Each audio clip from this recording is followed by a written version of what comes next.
Hey everybody, it's Alex from Alex and Erika's channel, and today we're diving into Mazatlan, one of the classic ports on a 7-day Mexican Riviera cruise itinerary. If you're doing Cabo, Mazatlan, and Puerto Vallarta, this video is going to give you the latest info plus a lot of the same tips that will hold true from previous years. I'll cover how to get off the ship, what to do, where to eat, and how to have a fun, affordable, stress-free day in port, whether you're traveling as a couple, family, or a large group. And if you haven't already, check out our updated guides for Cabo and Puerto Vallarta. I'll link those in the description below. And be sure to share this video with the people you're traveling with. I really appreciate it when people share.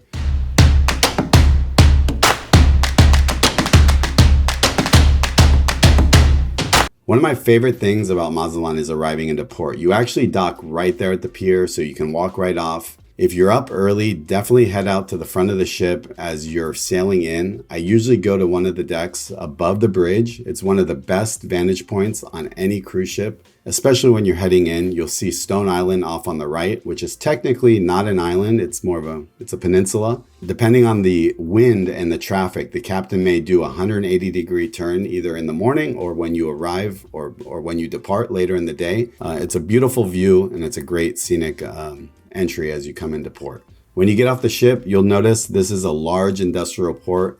This is where a lot of imports come into Mexico from the West Coast.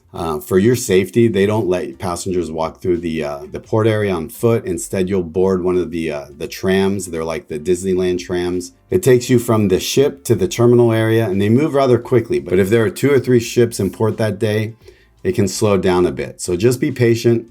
Once you arrive at the terminal, there's an indoor shopping area, souvenir stands, and even an OXXO just outside the terminal. The OXXO is where we usually meet Julián, one of the tour guides I'll mention.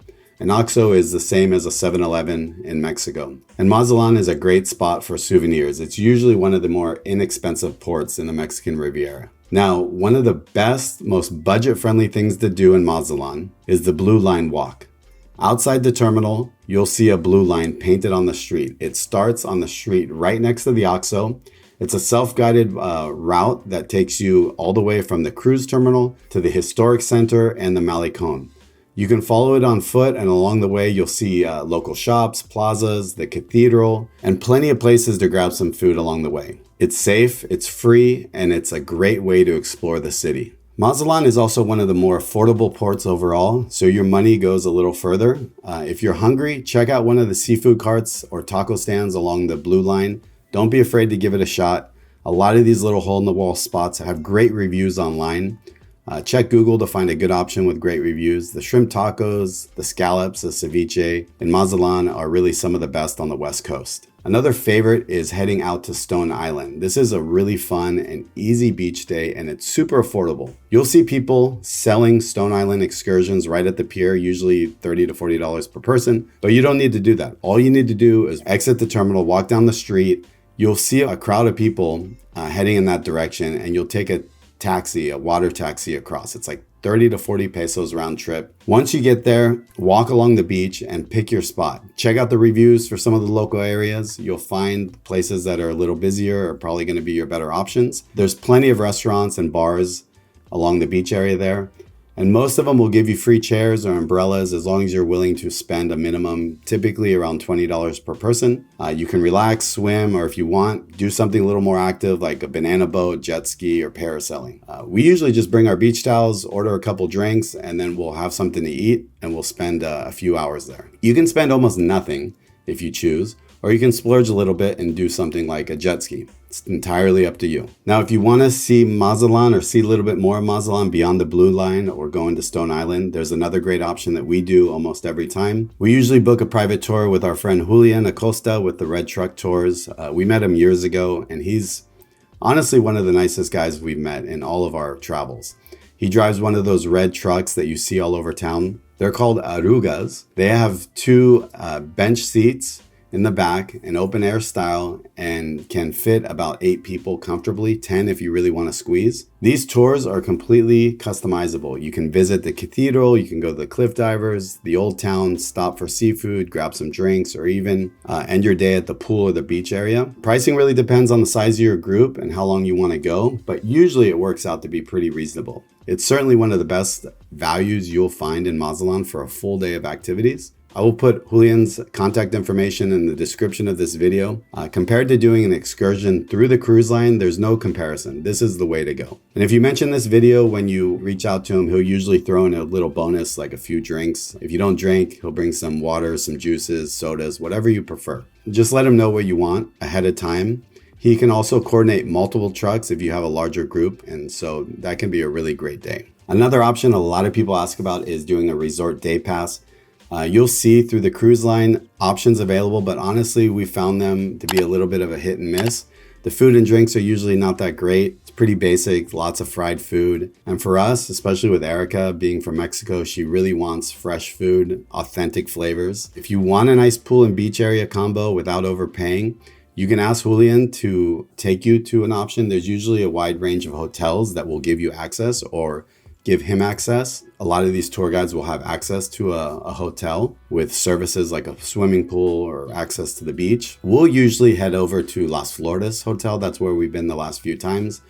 It's not the greatest hotel, but it's certainly not the worst. It's in a great location and you get access to the pool. The beach is right there. You can hang out at the beach and you'll get some great drinks for your money. All they ask is that you buy a few drinks. They also have appetizers and food options available too. And when we go, we buy a few drinks and we have a great time. We usually end our day there. We will spend the last 2 or 3 hours at the beach, at the hotel area. The kids love the pool. It's not an amazing pool by any means, but it's a great way to end a day and it's very refreshing and the kids really enjoy it. So as far as transportation and safety goes, the Pulmonías, those open air VW buggies are iconic in Mazatlan. They're great for short rides and quick tours. Julian also has access to those if you want to do something like that. If you're a smaller group of 2, 3, 4 people, you can ride one of those as a taxi at a one-way trip, or you can do a tour in one around town. Uber also works around town, though it's not usually available at the port or at the airport.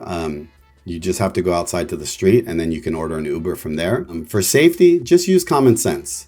Stick to the main tourist areas, the terminal, the Blue Line route, the Malecón, Stone Island, the Golden Zone. That's where the beaches are. Those areas are where all the cruisers are going to be hanging out and you won't have any issues. Avoid wandering off inland into the residential areas and, keep your valuables to a minimum. Just don't do anything you wouldn't do back at home and you should be just fine. And if you're up for something a little more active, check out El Faro Lighthouse. It's one of the tallest natural lighthouses in the world. It has a glass lookout deck at the top. The hike is free. It's definitely a hike to get up there. And the glass platform just costs a few pesos. But go early. If you can go earlier in the day when it's not as hot, it's definitely the ideal time to go. Also close to the lighthouse is a new zip line that they built recently in Mazatlan. It's a huge zip line. You've probably seen photos of it. You won't find me anywhere near that, but if you're someone that's more of an adrenaline junkie, that's definitely something you should consider doing. And as far as a rough itinerary of what we typically do, or what you could do, you get off the ship in the morning, you'll get into the terminal, you grab some waters at the OXXO, you follow the blue line, walk into Old Town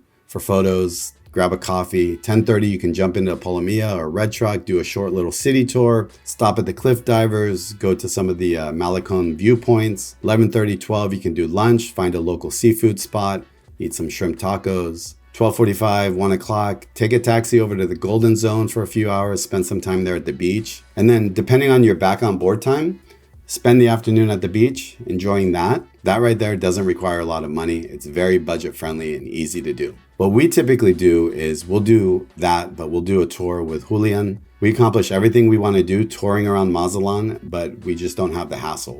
We leave everything up to him. We just cruise with Julian for the day, and he always ensures that we're going to have a good time. I'd also recommend bringing some small pesos if you can. They're handy for tips and taxis and snacks. Negotiate with drivers before you hop in any taxi or anyone that's going to give you a tour. Make sure you confirm the price up front, whether it's a return trip or just one way, or if it's a tour, if it's per person, or if it's total for your entire party.